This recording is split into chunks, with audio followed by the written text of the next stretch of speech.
When communication students are designing their resumes, we have three basic takeaways we want them to keep in mind. The first one is to use a two-column design.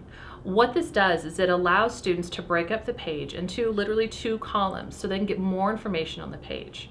When you're this young in your career, you only need to have a one-page resume. And so this two-column design really helps you with limiting that space you're taking up. So you can maximize the space you've got on your page by doing a two-column design.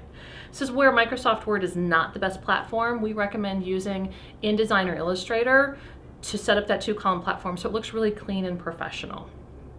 The second tip that we give students is to quantify their experience, and this is a common mistake that students as well as professionals make.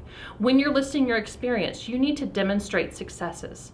So what you need to do is look for ways to get numbers into your experience lines on your resume. So instead of, for example, saying you manage the social media accounts for a client when you were interning somewhere, instead give us numbers with that. So say you were writing 3 Twitter posts per week and a blog post every other week for your client during your internship. The third thing that students need to keep in mind is to not discount volunteer or unpaid experiences as being valuable experiences.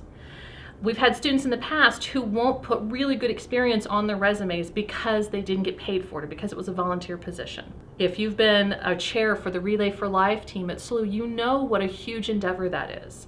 And so putting that on your resume, even if you weren't getting paid for it, even if it was volunteer experience, is still valuable experience that employers are looking for.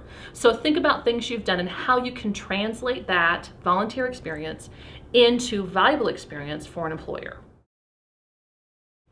So to recap, comm students, when you're designing your resumes, remember to use a two-column design, demonstrate your successes, and don't discount volunteer or other unpaid experiences.